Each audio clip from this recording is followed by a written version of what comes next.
یہ تاریخ اپنے آپ کو دہرا رہی ہے. اس وقت اینکر آف ایئر، صحافی تشدد اور اغوا کا نشانہ، سینسرشپ عام.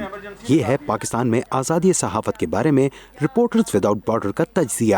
صحافت کی عالمی صورتحال پر نظر رکھنے والی تنظیم کی درجہ بندی میں پاکستان 180 ممالک میں آزادی صحافت کے اعتبار سے 145ویں نمبر پر کھڑا ہے. تنظیم کے مطابق وزیر اعظم عمران خان کا دور حکومت میڈیا کے لیے سخت ثابت ہو رہا ہے. وزیر اطلاعات و نشریات فواد چودھری ان تمام الزامات کی تردید کرتے ہیں. ان کا کہنا ہے کہ ملک میں آزادی صحافت پر کوئی قدغن نہیں.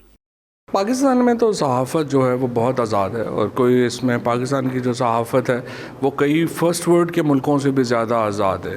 اور یہاں پہ ایکچولی ریگولیشن کی کمی ہے رادر، جس کی وجہ سے کچھ صحافت میں غیر ذمہ داری کا عنصر ضرور ہے. سینئر صحافی حامد میر جو گزشتہ 7 ماہ سے آف ایئر ہیں کہتے ہیں کہ اس سال غیر اعلانیہ سنسرشپ عروج پر رہی. ایک تو اس سال میں حکومت نے پوری کوشش کی کہ پاکستان میڈیا ڈیولپمنٹ اتھارٹی کا جو بل ہے اس کے ذریعے پاکستان میں میڈیا کی آزادی کو سلب کیا جائے، لیکن اس پر میڈیا نے خاص طور پہ جو ورکنگ جرنلسٹ ہیں انہوں نے کافی اس کی مزاحمت کی، اور پھر اپوزیشن جماعتوں نے میڈیا کا ساتھ دیا تو حکومت کی یہ کوشش کامیاب نہیں ہوئی. لیکن پھر دوسری طرف وہ ایک جرنلسٹ پروٹیکشن بل لے کے آئے، اور خیال یہ تھا کہ یہ جرنلسٹ پروٹیکشن بل جو ہے اس سے پاکستان میں جو صحافت کی آزادی کو خطرات ہیں وہ کم ہوں گے. لیکن انہوں نے اس بل میں بھی ایک جو سیکشن 6 ہے وہ سینسرشپ کی کلاس ڈال دی ہے. رپورٹرز وداؤٹ بارڈر کے مطابق پاکستان میں سال 2021 کے دوران ایک پیشہ ور صحافی جبکہ 2 سٹیزن صحافی قتل ہوئے. تاہم اقوام متحدہ کے ادارے یونیسکو کے مطابق رواں سال ہلاک ہونے والے صحافیوں کی تعداد 4 ہے، جن میں اجے لالوانی، کاشف انور انصاری، شاہد زہری اور محمد زاہد اگرا شامل ہیں. موبائل ویڈیو کے ذریعے اپنے علاقے میں غیر ملکیوں کی موجودگی کے حوالے سے مسائل اجاگر کرنے والے سٹیزن جرنلسٹ ناظم جوکھیو کو سندھ میں قتل کیا گیا. اس قتل کے الزام میں سندھ کے رکن صوبائی اسمبلی جام اویس جوکھیو اور ان کے ساتھیوں کو گرفتار کر لیا گیا. وزیر اطلاعات فواد چودھری کا کہنا ہے کہ ایسے کیسز کی تعداد بہت کم ہے جن میں مجرموں کی نشاندہی نہیں ہوئی. 99% لوگ تو پکڑے گئے، 1% جو ہے وہ تو کہیں بھی دنیا میں نہیں پکڑے جاتے. 99% لوگ جو ہیں وہ پکڑے گئے ہیں.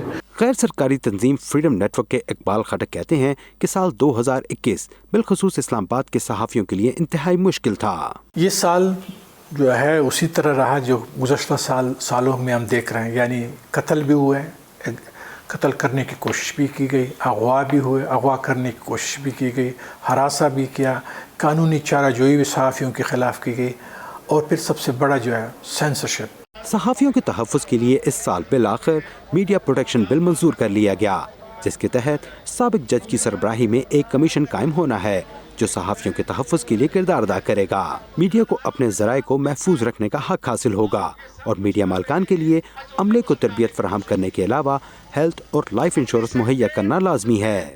حکومت نے پاکستان میڈیا ڈیولپمنٹ اتھارٹی یا PMDA قائم کرنے کا منصوبہ بھی پیش کیا جو الیکٹرانک، پرنٹ اور سوشل میڈیا کو ریگولیٹ کرنے کی مجاز ہوگی. جعلی خبر دینے پر اتھارٹی کے پاس انفرادی شخص کو 10 کروڑ اور میڈیا ادارے کو 25 کروڑ روپے تک جرمانے کا اختیار ہوگا. صحافتی تنظیموں کا موقف ہے کہ نئی اتھارٹی کی مدد سے حکومت میڈیا کو کنٹرول کرنا چاہتی ہے. میڈیا پروٹیکشن بل کے تحت جو کمیشن قائم کیا جانا تھا وہ ابھی تک ترتیب نہیں دیا گیا.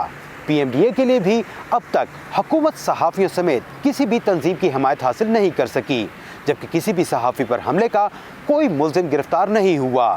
ایسے میں ایک اور سال پاکستان میں میڈیا اور حکومت کے درمیان بنیادی اختلافات کے ساتھ ختم ہو رہا ہے.